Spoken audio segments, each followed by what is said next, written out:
Maşallah bizim bugünkü dersimizin izahı olacak Rusya mövzusu, o 16-cı əsrə qədər olan hissəsi. Rusya bildiyimiz kimi 13-cü əsrin 40-cı illərində Monqollara tabe olmuşdu.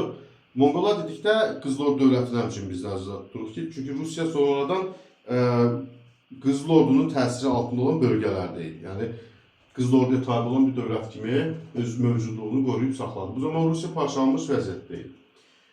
Qızıl Ordu dövlətinin zəifləməsindən istifadə edən Rus knyazları birləşirlər və 1380-cı ildə baş vermiş Kulukov döyüşündə Qızıl Ordu qoşunlarını məğlub edərək öz müstəqilliklərini yenidən bərpa edə bilirlər. Lakin bu uzun sürmür, çünki Toxtamış xan 1382-ci ildə Rusiyanı tabe edir yenidən və Moskva şəhərini yandırır.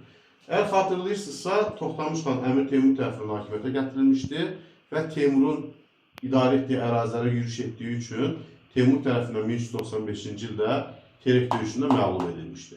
Və Terek döyüşündəki məğlubiyyət Qızıl Ordu dövlətinin süqutunu sürətləndirir, onun parçalanmasını sürətləndirir. Bundan istifadə edən Rusiya yenidən öz müstəqilliyini artırmağa başlayır.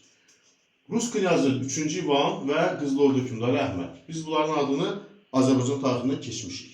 Hər ikisi 1475-ci ildə Uzun Həsən sarayına elçi heyəti göndərmişdilər. 1480-cı ildə Uqra adlı yerdə bu iki hökmdar qarşılaşırlar.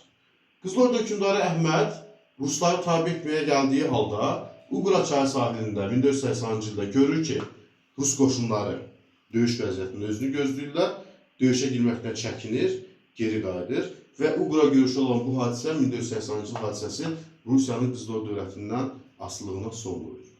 4-cü İvanın dövründə 1533-cü ildə Böyük Knyaz titulu qəbul edir, 1547-ci ildə Çar titulu qəbul edir. 16-cı əsrin ortalarında Qazan Həştərxan xanlıqlarını işğal edir. Və bu xanlıqların işğalı Rusiya Xəzər dənizində çıxış qazanır. Əgər xatırlayırsınızsa, Qazan və Həştərxan xanlıqları 15-ci əsrin ortalarında Qızıl Ordunun parçalanması nəticəsində yaranmışdır. Qazan, Həştərxan, Krım və Sibir xanlıqları. Bundan başqa 4-cü İvan mərkəzləşmiş idarə sistemi yaradır və Boyar müxalifətini ləğv edir. Boyar Rusiyadakı feodallara verilən addır. 4-cü İvanın varisləri dövründə 1598-ci ildə Sibir xanlığı işğal olunur. 1613-cü ildə Rusiyada Romanovlar sülaləsi hakimiyyətə gəlir və 1917-ci ilə qədər Rusiyanı idarə edirlər.